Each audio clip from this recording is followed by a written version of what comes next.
hadis saya katakan man tasyabbaha biqaumin fahuwa minhum, itu hadis bermasalah itu.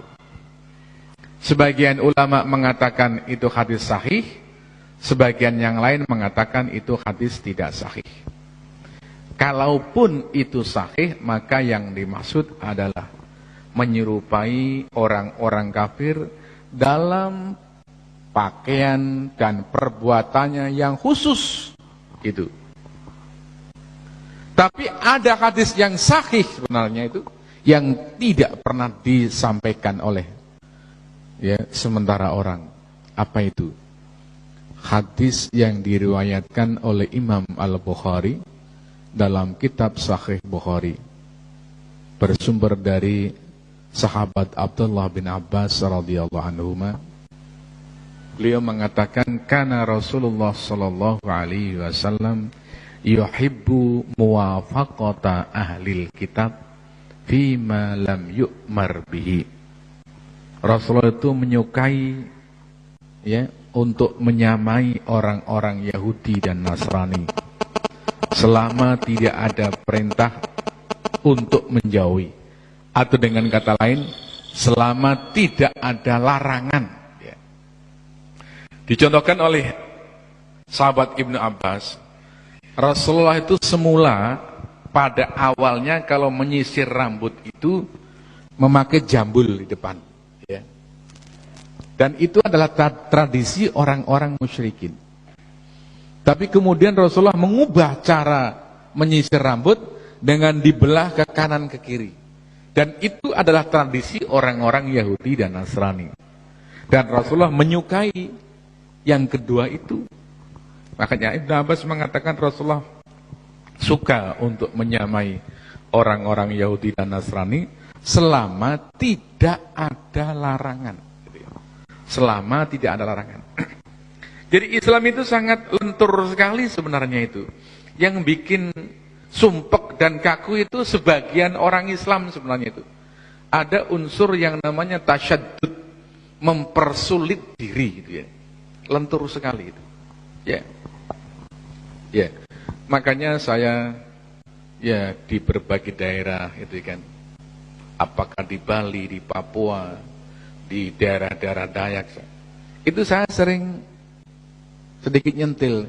Anda bangun masjid kenapa? Kalau di Bali misalnya, kenapa enggak Anda adopsi itu budaya-budaya Bali? Perlunya apa? Orang Bali biar ketika masuk masjid itu tidak akan merasa asing gitu loh. Nah ini pendekatan budaya itu seperti itu. Orang tidak akan merasa asing karena ini adalah budaya sendiri. Di Nunukan misalnya, kemudian di Tarakan kami sebut juga, kenapa kamu bangun masjid, Anda bangun masjid, kenapa ornamen-ornamen Dayak tidak kamu masukkan ke dalam masjid? Mungkin anggapannya ini haram gitu kan. Masjid itu mesti pakai gubah gitu loh. Kira-kira begitulah. Saya mengatakan gubah itu tidak berasal dari Islam. Coba sebutkan dari mana dalil bahwa Islam itu harus membentuk gubah seperti yang dalam bayang-bayang itu Islamic Center ya? Itu kan seperti itu tuh. Saya sekarang mengatakan yang namanya gubah itu berasal dari gereja. Gubah itu berasal dari gereja. Ketika Islam masuk ke Konstantinopel, pada abad ke-9 kalau tidak salah itu itu yang membawa ke sana adalah Sultan Muhammad Al-Fatih Ats-Tsani dari dinasti Utsmaniyah. Nah, di Konstantinopel yang kemudian diubah namanya menjadi Istanbul, ada gereja yang sangat besar, yaitu gereja Hagia Sophia. Gereja Hagia Sophia kemudian diubah fungsinya menjadi masjid. Sekarang udah jadi museum Nah, kemudian Sultan Ahmad dari Khilafah Utsmaniyah itu pingin membuat masjid yang megahnya seperti gereja Hagia Sophia. Dibangunlah masjid Sultan Ahmad yang kemudian kondang dengan sebutan Masjid Biru, ya, karena pas sebaliknya ada laut yang airnya warna biru.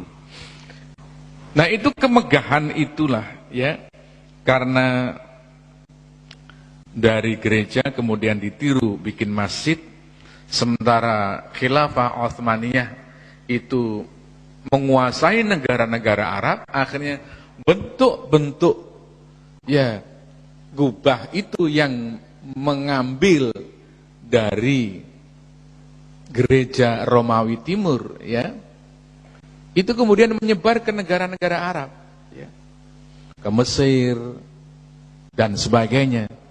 Dari situlah kemudian menyebar ke Indonesia, termasuk sampai ke Istiqlal, sampai ke Priuk, itu penyebaran dari wilayah-wilayah kekuasaan Utsmaniyah.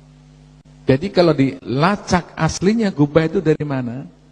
Itu dari gereja, gitu kan. Nah, tapi nggak ada orang mengatakan gubah ini haram gitu ya. Itu anehnya itu. Karena apa? Karena sudah terpatri bahwa gubah ini dianggapnya Islam gitu loh. Itu. Makanya nggak ada orang pernah mengatakan haram itu. Ya. Seperti misalnya saya pernah di suatu masjid, dengan tenang aja pengurus masjid memutar kaset nyanyian Umi Kulsum, gitu kan. Katanya itu mendapat pahala gitu loh itu. Karena lagunya pakai bahasa Arab gitu loh ya. Ya, diaminin. Ya. Tapi kalau lagu lodruk begitu ya, orang Jawa Timur itu ada perasaan berdosa. Karena apa? Karena terlanjur salah persepsi ya. Jadi seolah-olah apa yang dari Arab itu mesti Islam, padahal itu kan budaya. Kalau sama-sama budaya, apa bedanya budaya Arab dengan budaya Jawa gitu kan? Sama sebenarnya itu kalau sama-sama dari segi budaya, dari sisi bahwa itu tidak ada dalil ya yang melarang dalam agama ya. Tadi kami sampaikan busana ya, berpakaian itu kan. Ya. Sebenarnya dalam Islam itu hanya mengamanatkan 4 hal saja yang kami rumuskan dalam 4T, yaitu pertama tutup aurat, tidak transparan, ya, tidak ketat, dan T keempat tidak menyerupai pakaian lawan jenis. Itu Islamnya sudah di situ itu. Nah, modelnya mau apa, itu silahkan. Ya. Asal 4 ini sudah terpenuhi, T4, tutup aurat, tidak transparan, tidak ketat, tidak menyerupai pakaian lawan jenis, mau model apa silahkan. Gitu ya. Nah, itu Islamnya di situ. Ya. Nah, sekarang kita perlu membedakan, bagaimana membedakan mana yang datang dari Nabi Muhammad yang berupa ajaran agama yang harus kita ikuti, dan mana yang berupa budaya yang kita boleh ikut dan boleh juga tidak ikut. Ya. Ada tanda-tanda begini, hal-hal yang bersifat budaya atau sosial budaya itu selain Rasulullah itu juga mengerjakan, gitu loh, kira-kira begitu. Ya. Beda dengan yang berupa ajaran agama, itu orang-orang non-muslim tidak mengerjakan. Makan itu budaya, ya. Makan itu budaya. Nah, sebut aja misalnya makan roti orang Arab gitu, itu budaya Arab sudah itu makan roti. Nah, unsur agamanya di mana? Memulainya dengan membaca basmalah. Itu unsur agamanya itu. Memakannya dengan tangan kiri, dengan tangan kanan gitu ya. Kemudian ditutup dengan membaca hamdalah ya. kemudian tidak israf, tidak berlebih-lebihan.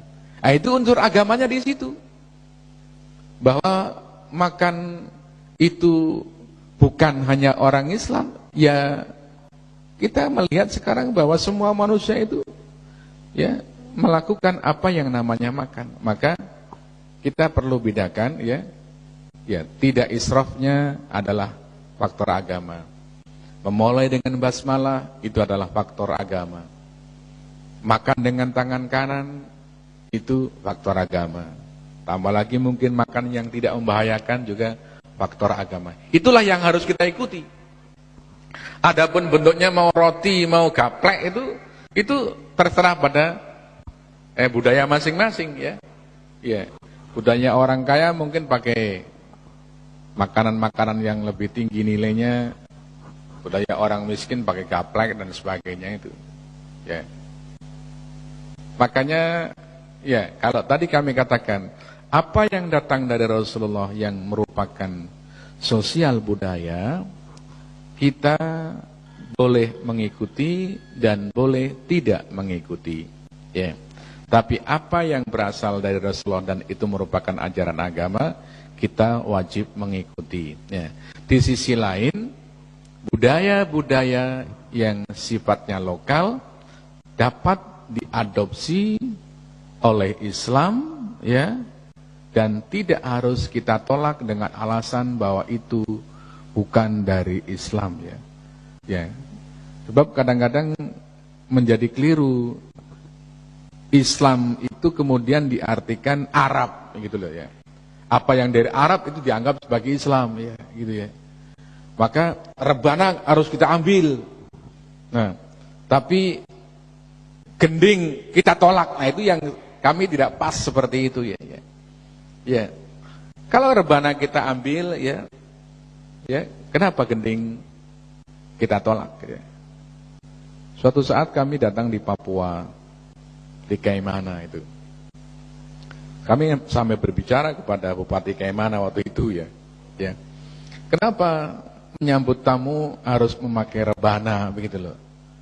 Saya katakan rebana ini kan budaya Arab. Kenapa enggak pakai ya bunyi-bunyian orang Papua gitu kan? Pak Bupati waktu itu jawabannya, Pak, rebana itu di sini sudah menjadi milik orang Papua ya. Ya sudah kalau itu sudah.